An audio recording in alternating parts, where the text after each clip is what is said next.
Clearly everyone who watches the news, whether on television or newspapers, knows very well what's been going on lately. I didn't know a kid could do this much damage. The image shown was taken at Carmel's school, where it shows the incident that happened between 22 o'clock at night. Civilians near the scene immediately contacted firefighters. In total, there were 4 deaths and 102 wounded. Mary, please tell us in detail the cause of the fire. Thanks, Josh. Students say that the main cause of the fire was because of an abstrato. They said that he was already being suspected of hypnosis by a child not found and left no traces. The body of the person responsible for the fire has already been removed. Students claim he tried to set fire to a math teacher who was about to leave and ended up hitting the wooden table and slipped on the floor, falling into the gasoline and being burned along with the table. The fire spread quickly because of light traces of gasoline in the corridors of the school that the individual made. Abstrato's relatives wanted to keep his identity anonymous. After the fire started, firefighters arrived 15 minutes later. Aww. It's really very sad. Unfortunately, the dead from the fire can't see what happens tomorrow. It's going to be a movie without continuation that stopped right at the good part. Mary, can you explain to me why civilians think a child might be responsible for abstrato?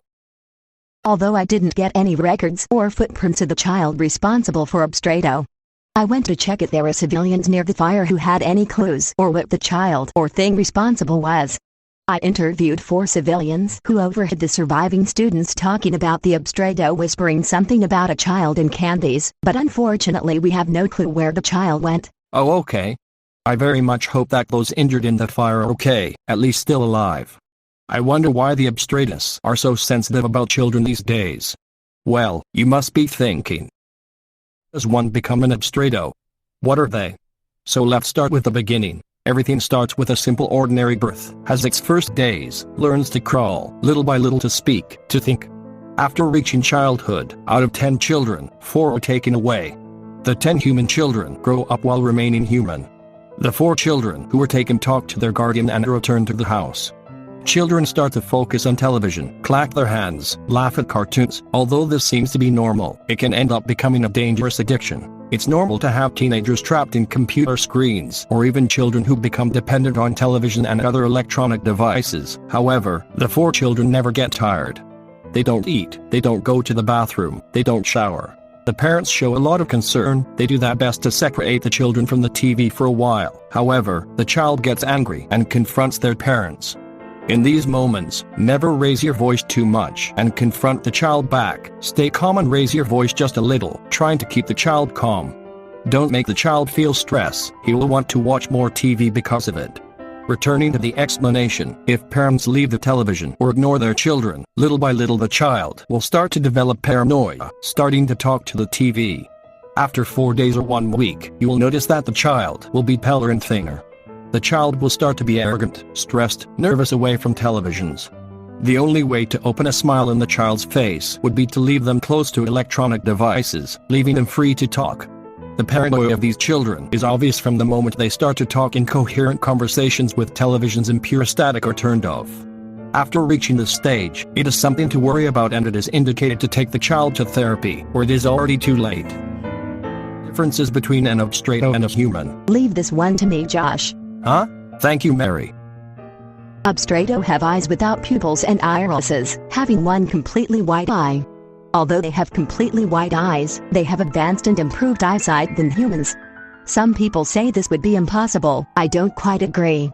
Abstrato's fingernails grow faster than humans. The average size of abstrato's nail growth is 7 millimeters per month. The teeth of abstratus are usually larger than those of humans, and abstratus have a hair color with a low saturation compared to a human, with their hair strands almost gray, dark or light depending on the old hair color. Abstratus are very arrogant and aggressive in their early stages after transformation, but the government has tried to fit abstratus into human society by holding therapy sessions with them. Most succeed, being able to fit in with society, get on with their lives, although an abstratus never manages to revert back to their normal appearance.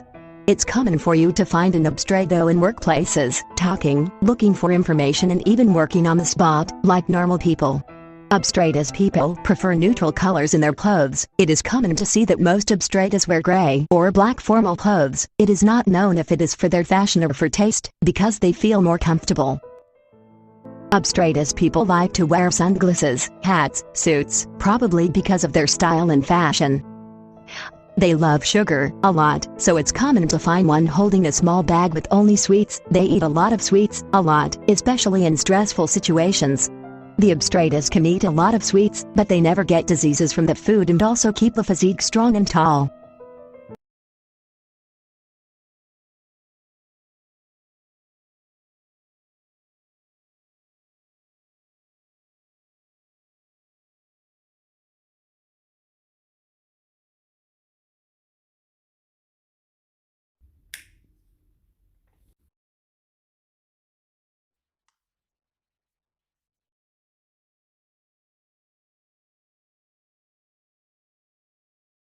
Lately people have been dreaming of very similar things, so similar that it looks almost the same. Same place, same meaning, same people, same animals. Very strange.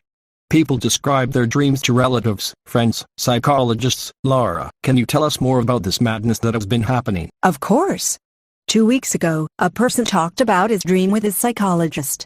Incredibly, another patient of the psychologist had described the dream in an identical way to the other. It even seems to be a coincidence that there was the same aesthetic, but what was really unusual was the fact that both people dreamed of the same person, or rather, the same thing.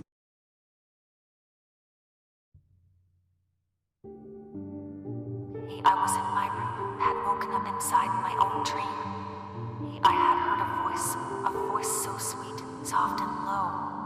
It was almost a whisper, although it seemed to be inside my head. Sitting on the bed, looking at the door of my room and seeing him there looking at me, standing still.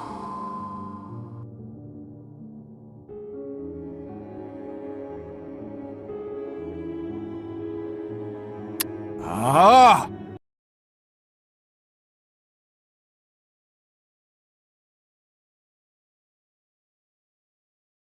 Ha! I'm not surprised. Whatever. Just keep going. A tall, white, mouthless man was calling me at my bedroom door. His voice made me get out of bed and go to him. I fell to the ground halfway there and he picked me up. His hand was warm and so soft. He was perfect. Perfect. It's good, right?